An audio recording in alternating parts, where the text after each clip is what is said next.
Mis padres y mi novia prefirieron abandonarme en el hospital e irse de viaje juntos antes de estar conmigo en el peor momento. Mi venganza fue épica. Mi nombre es Andrés, tengo 28 años, y durante toda mi vida he creído en el valor de la familia.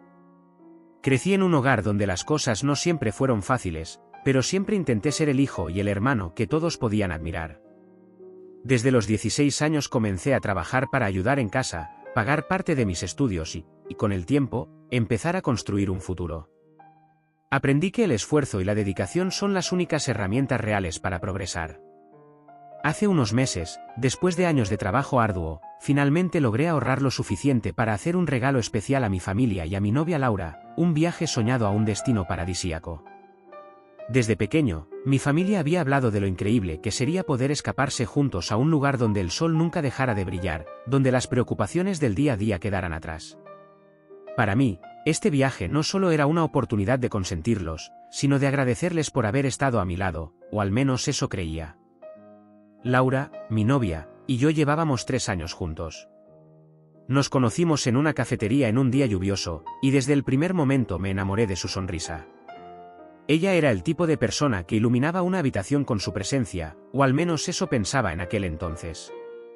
A pesar de nuestras diferencias, siempre la consideré mi compañera, alguien con quien podría contar sin importar las circunstancias. Había sido mi mayor apoyo en momentos difíciles, o eso me decía. Pensar en verla disfrutar de este viaje, junto a mi familia, me llenaba de emoción. Todo estaba listo. Las reservas hechas, los itinerarios planificados, y los boletos comprados. Había trabajado duro para que nada fallara. Incluso, había hecho pequeños sacrificios personales para asegurarme de que todo saliera perfecto. Mientras mis amigos se compraban cosas nuevas o salían de fiesta, yo ahorraba cada centavo. Este viaje no solo era para ellos, también era para mí, para demostrarles cuánto significaban para mí. Pero, como suele pasar en la vida, todo cambió en un instante. 3 días antes de nuestra partida, mientras volvía a casa después de una reunión de trabajo, ocurrió algo que jamás olvidaré. Iba en mi moto, una vieja compañera que me había llevado a tantas partes, cuando de repente, un coche ignoró un semáforo en rojo. Fue todo tan rápido que no tuve tiempo de reaccionar. Solo recuerdo el impacto, el dolor, y luego, la oscuridad.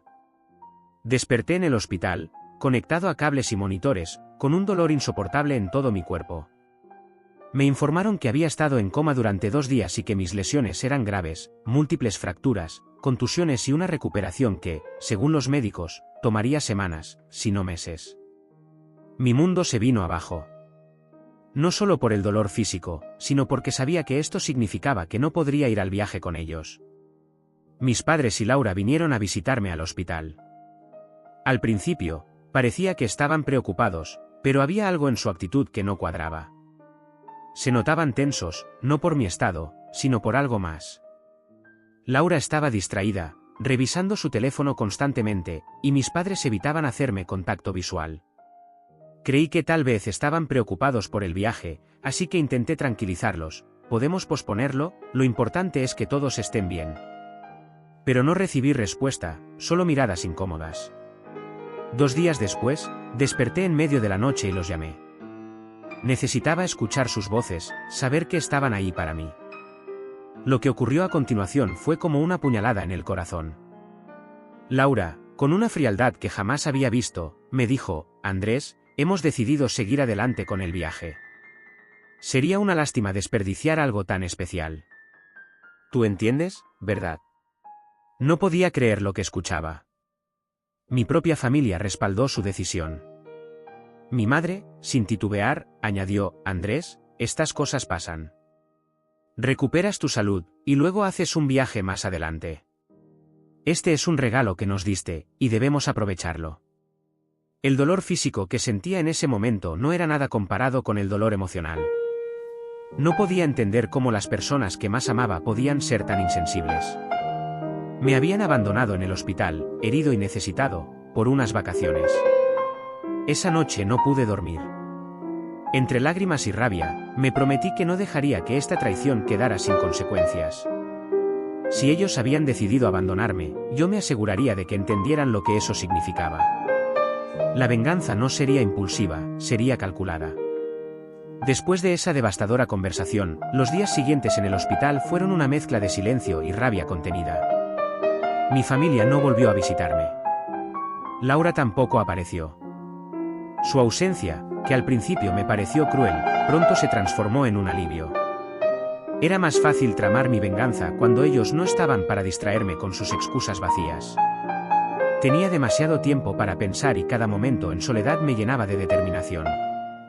Primero, empecé a analizar el alcance de mi situación. Yo había organizado cada detalle de ese viaje, desde los boletos de avión hasta los hoteles de lujo, pasando por las actividades exclusivas que sabía que les encantarían. Todo estaba a mi nombre, pagado con el dinero que había ahorrado durante años de esfuerzo. Y ahora, ellos iban a disfrutar de todo sin mí, sin una pizca de remordimiento. Mis heridas físicas empezaron a sanar lentamente, pero el dolor emocional se quedaba. Cada vez que pensaba en cómo me habían dejado en ese estado para irse a disfrutar de un viaje, sentía que algo dentro de mí ardía. Había hecho tanto por ellos, siempre poniéndolos primero, y ahora veía lo poco que significaba para ellos. No podía simplemente quedarme con los brazos cruzados. Esta traición merecía una respuesta. Al tercer día, mientras aún estaba en el hospital, contacté a la agente de viajes con quien había organizado todo. Le expliqué que debido a una emergencia, necesitaba cambiar ciertos detalles del itinerario. Con mi tono más calmado y convincente, le pedí que cambiara el destino del segundo vuelo a un lugar completamente opuesto al que habían planeado. Escogí un destino que sabía que odiaban, un lugar conocido por su clima extremo y su escasa hospitalidad, justo lo contrario de las playas paradisíacas que esperaban. Luego, cancelé todas las reservas de los hoteles y actividades planeadas en su destino original. Por supuesto, las penalizaciones me costaron algo de dinero, pero en ese momento no me importaba. Lo que me interesaba era asegurarme de que no tuvieran la experiencia de lujo que estaban esperando. Incluso me aseguré de cancelar las maletas que habían registrado para el vuelo de conexión. Sabía que llegarían al destino alternativo sin ropa, sin planes y sin idea de qué hacer.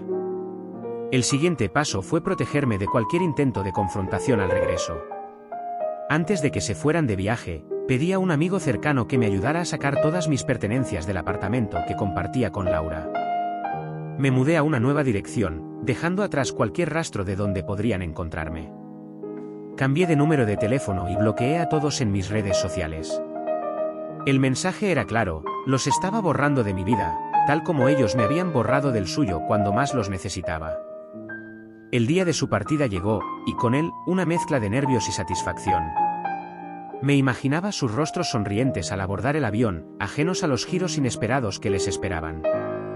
La ironía de todo esto era que ellos pensaban que me estaban dejando atrás, pero en realidad, yo los había dejado mucho antes. Mientras ellos se iban, yo trabajaba en recuperar mi vida, concentrándome en sanar, tanto física como emocionalmente. Las primeras actualizaciones sobre su viaje llegaron a través de un amigo en común, quien aún no sabía lo que había ocurrido entre nosotros. Según me contó, mi familia y Laura estaban emocionados durante el primer vuelo, felices de comenzar sus vacaciones soñadas. Sin embargo, todo cambió cuando llegaron al aeropuerto del destino intermedio. Fue allí donde se dieron cuenta de que algo no estaba bien. Los boletos de conexión que tenían los llevaban a un lugar completamente diferente. Al principio pensaron que era un error del sistema, pero pronto se dieron cuenta de que todo estaba perfectamente calculado. La confusión inicial dio paso a la frustración, y la frustración al pánico. Mis padres comenzaron a discutir entre ellos, culpándose mutuamente por no haber revisado los detalles del itinerario antes de partir. Laura, por su parte, intentó contactar conmigo desesperadamente, pero, por supuesto, no obtuvo respuesta. Al final, decidieron abordar el vuelo hacia el destino alternativo, convencidos de que era solo una escala más y que pronto llegarían a su paraíso prometido. Lo que no sabían era que ese era solo el comienzo de su pesadilla. Mientras ellos volaban hacia un destino que detestaban, yo estaba en casa, disfrutando de la paz de haber tomado el control de la situación. Sabía que el karma les estaba esperando al final de ese viaje, y no podía esperar para escuchar los detalles de su experiencia cuando todo finalmente se desmoronara. Mientras ellos volaban hacia su inesperado destino, yo continuaba recuperándome en casa. Aunque físicamente todavía sentía el peso de mi accidente, mentalmente me encontraba mucho más fuerte. Saber que mi plan estaba en marcha me llenaba de una extraña tranquilidad. No buscaba venganza por el simple placer de hacerlos sufrir, sino para enviar un mensaje claro: no se puede pisotear a alguien sin enfrentar las consecuencias. Por amigos en común, me enteré de lo que sucedió cuando finalmente llegaron al destino alternativo. Fue un espectáculo digno de una comedia. Al aterrizar, se dieron cuenta de inmediato de que no estaban donde querían estar.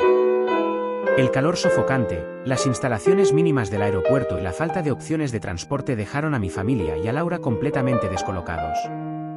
Intentaron buscar vuelos para salir de allí, pero pronto se dieron cuenta de que las conexiones disponibles no los llevarían a ningún lugar cercano a su destino original. No tenían más remedio que permanecer allí, al menos por un día. El golpe más grande vino cuando se dieron cuenta de que sus maletas tampoco habían llegado. En su prisa por culparse entre ellos, ninguno había notado que las etiquetas de las maletas habían sido canceladas previamente. Sin ropa, sin productos de higiene personal y sin planes, tuvieron que gastar dinero extra comprando ropa básica en las pocas tiendas disponibles en el aeropuerto. Mi padre, que siempre se había jactado de ser el organizador perfecto, estaba furioso, mientras que mi madre intentaba calmarlo sin mucho éxito. Laura, por otro lado, estaba completamente desconsolada. Según me contaron, no paraba de repetir que todo esto debía ser un malentendido y que seguramente yo arreglaría las cosas. Qué ironía, ¿verdad?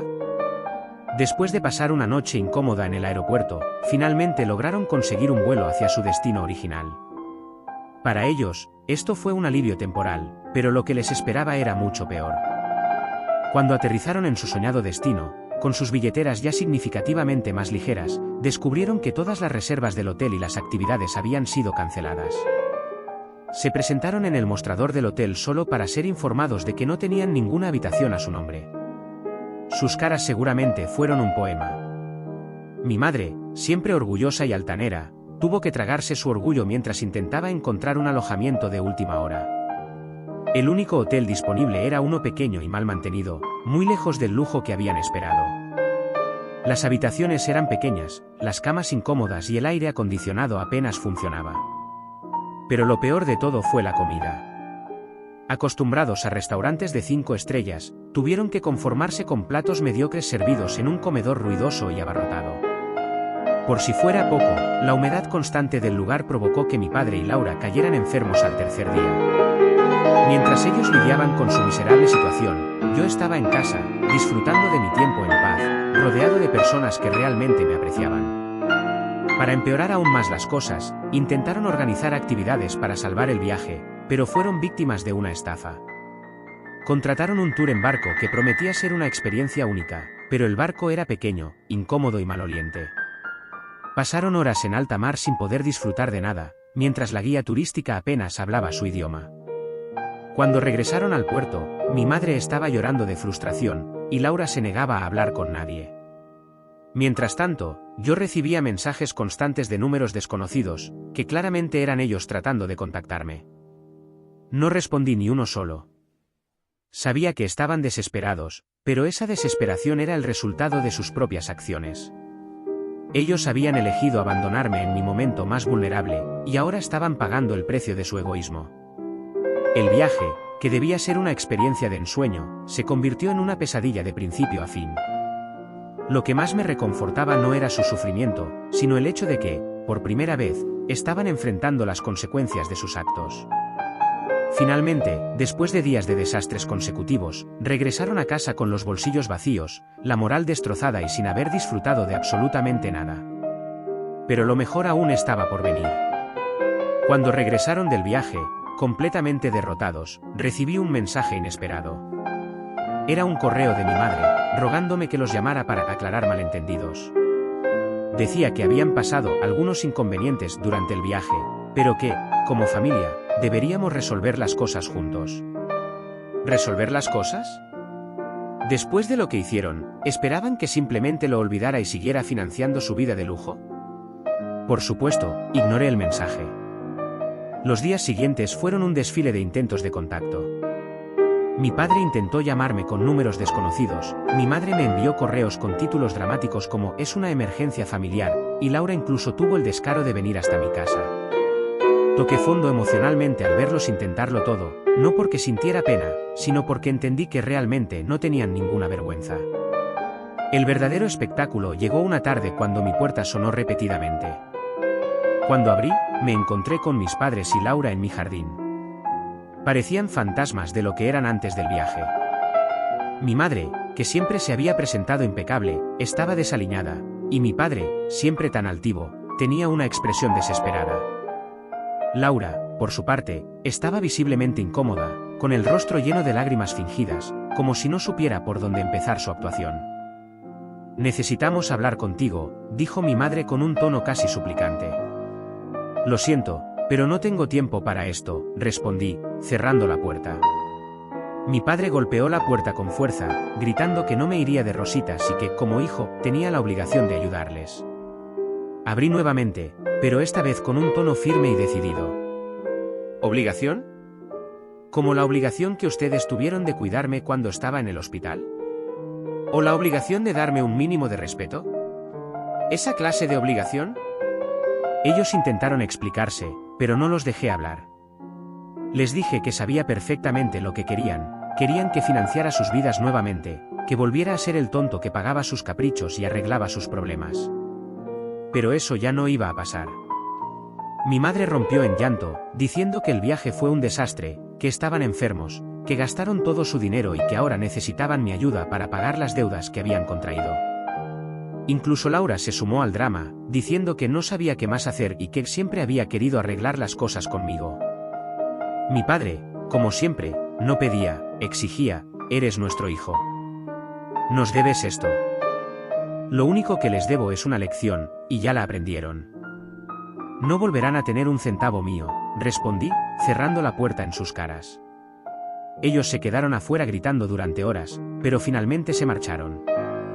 Fue un espectáculo patético que incluso mis vecinos observaron con curiosidad. Después de ese día, decidí que ya era hora de tomar medidas más serias. Fui a la policía y presenté una orden de alejamiento contra ellos. Proporcioné pruebas de los mensajes amenazantes y del acoso constante que había estado recibiendo, lo que hizo que la orden fuera aprobada rápidamente. Los siguientes meses fueron tranquilos para mí, pero devastadores para ellos. Mis padres perdieron su casa porque no pudieron pagar las deudas acumuladas durante el viaje.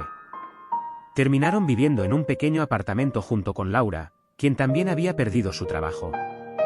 Escuché por amigos en común que el ambiente en esa casa era insoportable, las discusiones eran constantes, y la culpa iba de un lado a otro.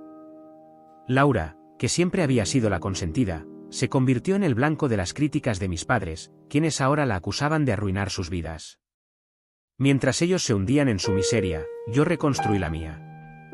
Empecé a centrarme más en mi trabajo y en mis propias metas. Redecoré mi casa, empecé a salir más con mis verdaderos amigos, e incluso retomé actividades que había dejado de lado por dedicar tanto tiempo a mi familia. Sentí una libertad que no había experimentado en años. Un día, recibí noticias finales sobre ellos. Al parecer, la situación en su hogar era insostenible.